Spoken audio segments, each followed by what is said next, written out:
Bonjour, donc moi c'est Nicolas Pujol, je suis psychologue en équipe mobile de soins palliatifs, salarié de la maison médicale Jeanne Garnier et j'interviens à l'Institut mutualiste Montsouris. Bonjour, je suis Sandrine Marsan, médecin à l'équipe mobile de soins palliatifs de la maison médicale Jeanne Garnier et intervenant aussi sur l'Institut mutualiste Montsouris.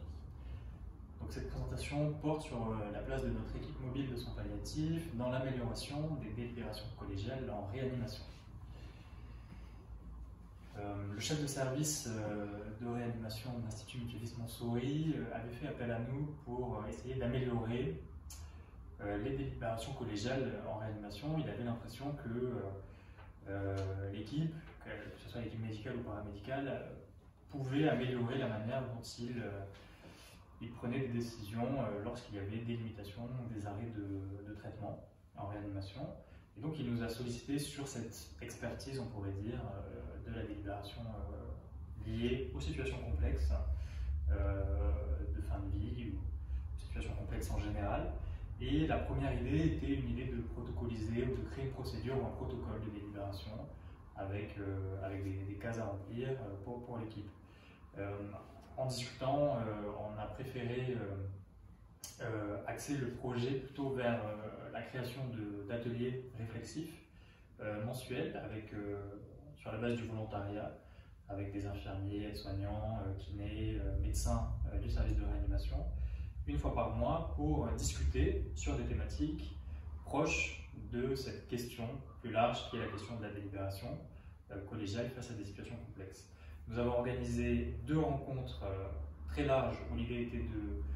libérer la parole des équipes en disant quelles seraient les pistes d'amélioration, et de ces 2 réunions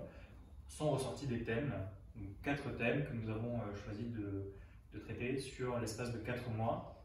Le premier était la loi Claes-Leonetti, essayer de mieux comprendre cette loi et de se l'approprier. Deuxième thème qui était à proprement parler la question de la délibération collégiale et des temps formels et informels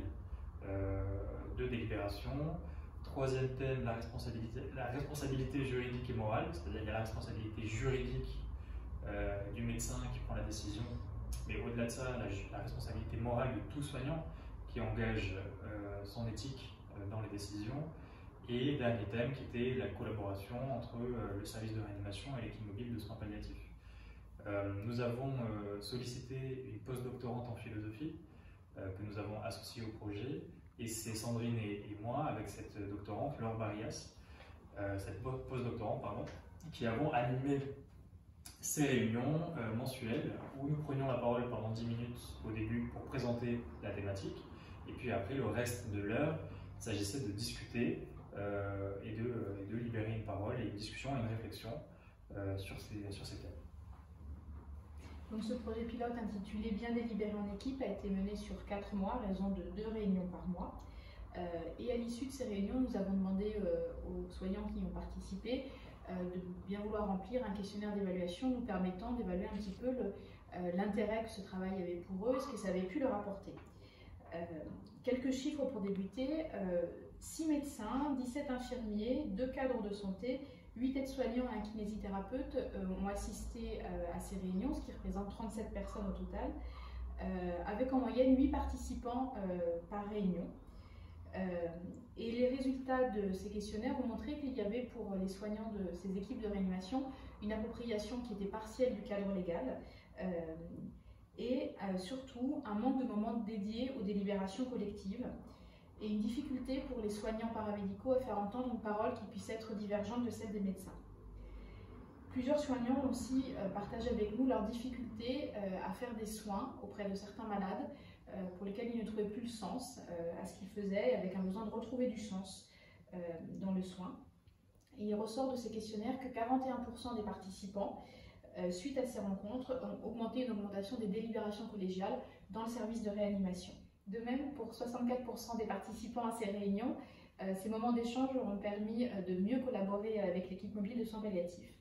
Et enfin, ces questionnaires ont mis aussi en évidence que les équipes soignantes de réanimation souhaitaient que ce travail, qui était initialement un projet pilote, soit pérennisé dans le temps et qu'il continue sur d'autres thèmes. Et les thèmes qu'ils souhaitaient voir abordés étaient les suivants: l'accompagnement des familles et l'amélioration des pratiques dans les situations de fin de vie. En conclusion,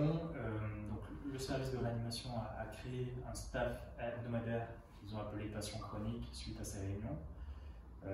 Comme son nom le disait, voilà, ils ont souhaité pérenniser ce projet. Pendant la crise sanitaire du Covid, nous avons pu constater les fruits de ce projet puisque nous avons collaboré de manière extrêmement fluide avec le service de réanimation. Et c'est un projet qui est largement transférable dans d'autres contextes, par d'autres équipes mobiles de soins palliatifs, et qui montre qu'il est peut-être intéressant de ne pas tomber tout de suite dans la question de la protocolisation de la procédure, parce que ce qui manque cruellement dans les équipes, c'est une culture de la discussion et une culture de la délibération, et c'est ce que ce projet vise en premier lieu, culture de la discussion et de la délibération que nous on a en équipe mobile de soins palliatifs parce que notre organisation du travail nous permet,